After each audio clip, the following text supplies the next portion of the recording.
Happening right now, water pouring into a North Fargo street from a water main break. Now, this was reported around 4:30 this morning. A live look at 29th Avenue and 10th Street North. This is right near McKinley Elementary School. Our reporter on scene says the water is seeping into the grass between the road and the sidewalk, as well as some of it you see right there going onto the road. Now, we'll follow this and let you know when crews clean it on up. New this morning, a crash in Becker County hurt 3 people, one of them having to be airlifted to the hospital. Happened around 5:45 last night on Highway 59 and County Road 14 near Callaway. Authorities say a car was traveling south on the highway when it crashed with another car that was trying to cross the road. The driver of that first car is 43-year-old Robert Pearson of West Fargo. He was hurt, but he was not taken to the hospital. His passenger, 69-year-old Carol Gustafson of West Fargo, was taken to a Fargo hospital. She's expected to be okay. The driver of the second car is a 17-year-old girl. She was rushed to an area hospital as well. The extent of her injuries unknown at this time.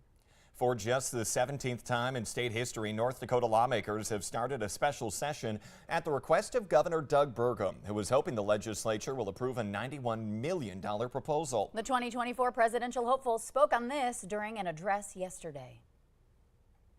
Seize on this historic opportunity to provide tax relief to our citizens whose family budgets have been hit hard by inflation, and to make strategic investments in our state's economic future. Governor Burgum requested the legislative session reach a conclusion by Friday in order to avoid interruption to the state government operations and services. During that state address, he also declared this week a week of prayer in support of Israel. Meanwhile, Governor Burgum's team recently announcing he has surpassed the donor threshold needed for the third National Republican debate, but that doesn't necessarily mean he will participate. He still needs to have a national and a state poll showing 4% or more of support in order to be on that debate stage on November 8th. The debate will be broadcast on NBC. That's right here on KVLY from Miami. The deadline to qualify for that debate is November 6th. A source close to the Minnesota Congressman Dean Phillips says he's moving forward with a long-shot presidential bid against President Biden. Phillips says he's relying on numerous polls showing a majority of Americans say that they feel that Biden, who's almost 81, is too old to run. Phillips is expected to announce his candidacy seeking the Democratic nomination on Friday in front of the New Hampshire state capitol in Concord. However, among colleagues and political analysts, they say his bid is quite a long shot. Without a Speaker of the U.S. House, Republicans are now starting that process all over again. 9 GOP candidates have filed to run for the position that was vacated 3 weeks ago. Republicans say they're hoping to unite behind one Speaker nominee as early as today.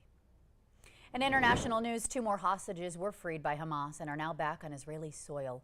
It's a glimmer of hope as dozens of desperate families await news of their own loved ones who are still being held. The United Nations says around 20 trucks with humanitarian aid made it into Gaza yesterday, but the situation there continues to grow dire as Israeli airstrikes intensify and that ground invasion looms. Ian Lee has the latest this morning from Tel Aviv. Overnight, 2 Israeli women freed by Hamas arrived at a Tel Aviv hospital. 79-year-old Nurit Cooper and 85-year-old Yocheved Lifshitz were taken hostage from Kibbutz Nir Oz during the deadly October 7th Hamas raids, along with their husbands, who are still being held. Lifshitz's grandson says his family is excited and thrilled she's been released and hopes she's in good health. This latest hostage release comes days after 2 Americans were also freed, but Israeli officials estimate more than 200 hostages are still being held by Hamas. It's crime against humanity. Nir Shani says Hamas fighters took his 16-year-old son during the Kibbutz Be'eri attack. He's a boy. He's not a warrior, and he was taken from his room and from his bed. Israeli airstrikes have intensified in recent days, and there are new warnings for evacuations in northern Gaza ahead of an imminent ground invasion. 2 sources told CBS News the White House has sought to slow Israel's plans for a ground invasion in order to prioritize the release of hostages and the distribution of aid in Gaza. Yesterday, President Biden was asked if the U.S. supported the exchange of hostages for a potential ceasefire. Trucks filled with humanitarian aid continue to flow from Egypt into Gaza, though United Nations officials say civilians there need much more assistance. Ian Lee, CBS News, Tel Aviv. Today, the president of France is in Tel Aviv for meetings with Israeli officials. The United Nations Security Council also expected to meet today to discuss the conflict between Israel and Hamas. 6:52 on our Tuesday morning. Time now for a look at our storm team forecast as we send things over to meteorologist Lisa Green. Hey there.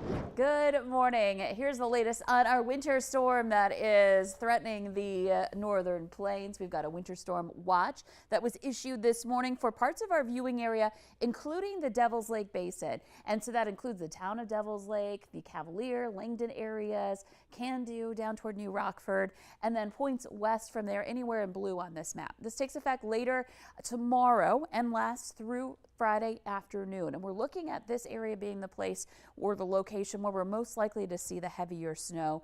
And in our viewing area, that 6-inch range of snow is a possibility in that area. Doesn't mean we won't see snow elsewhere, but again, that heavier band may set up in that region. This could change. It could shift a little bit in the coming days, but that's where we're keeping an eye on most. Also watching out for some showers this morning, seeing rain between Fargo and Grand Forks, back up toward northwestern parts of Minnesota, a few showers down to the southern end of the valley too, down by South Dakota. So not completely moved on yet, but eventually we will see that rain start to taper off and wind down, and we'll end up with more just mostly cloudy skies. In Fargo, it's low clouds right now in the FM metro. We're at 43 degrees. Wind is out of the north at 16. It feels more like 35, and that's going to be the factor for today, is that we do have a bit of a wind chill going on here. And in Grand Forks, so we have had rain, and looking at some low clouds there as well from the East Grand Forks side of the Red River.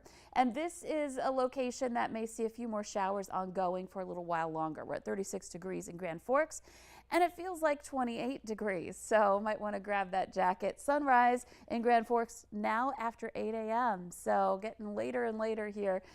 We are getting closer to the end of daylight saving time coming up in November. So right now, looking at conditions that are cool out at the bus stop for kids, and for some of us, a couple of showers or sprinkles out there. And then this afternoon, more clouds, but less rain chance. We'll see temperatures upper 40s to some low 50s this afternoon. Let's take a look at our planner here for today. We can expect to see temperatures again into the 50s here today and into Wednesday as we make our way into the end of the week. Thursday and Friday, we're looking at first alert weather days for both days because of that wind. It's not just that potential for rain and snow, but there's going to be some wind with that too. And then the cold as well. By the weekend, highs only in the 30s. That's going to feel really chilly, especially those overnight lows in the 20s. Mm-hmm. Oh, Lisa, I feel like you're an infomercial that just keeps going like, but wait, there's more. Along with the snow, we could see rain, but wait, there's more. It could be windy. Yep. And except I was going to say, it's things that you don't want to get on the infomercial. Yeah. More of the unwelcome stuff here, but at least we have been warned. We're ready for it. And we'll get through it. We're looking at some temperatures rising above freezing as we get into the forecast after the snow falls, so it's not sticking around for a long period of time. That's the good news. Yeah. Okay, like to hear that. Thank you, Lisa. Well, listen to this, a terrifying story for anyone who's ever boarded a plane. A Bay Area pilot now facing 83 counts of attempted murder. This comes after that pilot allegedly tried to turn off the plane's engines midair as it was headed toward San Francisco. It all went down on Sunday. Stephanie McGowan has that story. The threat is now in the back of the airplane.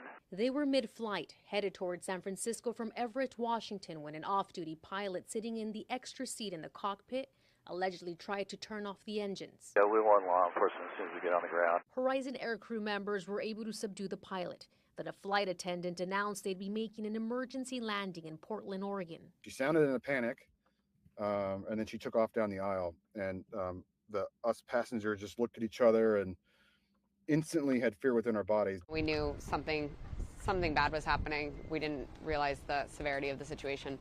Passengers described the following moments as surreal.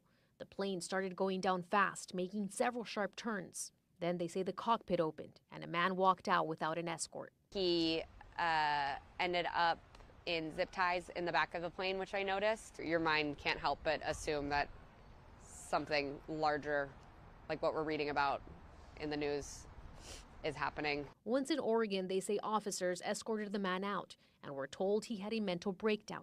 But it wasn't until this morning that passengers realized the man they saw was 44-year-old Joseph Emerson, the Pleasant Hill pilot now facing 83 counts of attempted murder. You're on that plane, you're scared to death. You wake up the next morning and you see one of their own was allowed to walk past you unattended. You get angry thinking about that. In a statement, Alaska Airlines, which owns Horizon Air, says engine power was never lost and crews were able to secure the plane without incident. Those who have known Emerson say this doesn't make sense. I thought that couldn't be the Joe the next door, just by his demeanor, how he treats the kids, the family. No indications of anything wrong. Terrifying. Passengers say that Alaska Airlines offered them originally a $300 voucher before they eventually refunded their flight. As for the investigation, it is officially now in the hands of the FAA as well as the FBI. They're calling it a security event, and they are saying that it is not connected to current world events. The United Auto Workers strike has now expanded to include another Stellantis plant. About 6,800 union members walked off the job yesterday at their largest factory that produces the Dodge Ram pickups. It's a big seller for the company and their most profitable vehicle. The move comes after reports of some progress in talks between General Motors, Stellantis, and the UAW, with UAW President Shawn Fain saying that they still have not gone far enough with contract offers. The strike is now in its 6th week, covering 7 assembly plants and 38 warehouses that affects all 3 of the big American automakers. Traffic alert for you this morning in West Fargo. 8th Street West between 12th and 1/2 Avenue West and 13th Avenue West is closing today in just about 2 hours at 9 o'clock until 3 this afternoon for road repairs. It will then be closed tomorrow again from 9 to 5 for asphalt repairs. All work is pending weather conditions. Drivers in the area will need to adjust their travel plans accordingly. Happening today, state legislators will visit several Minnesota schools to see how they can make improvements for them in the upcoming session. The Senate Education Committee will be in Moorhead this afternoon, along with the White Earth Circle of Life Academy later. Now, tomorrow, that group is visiting Bemidji Public Schools.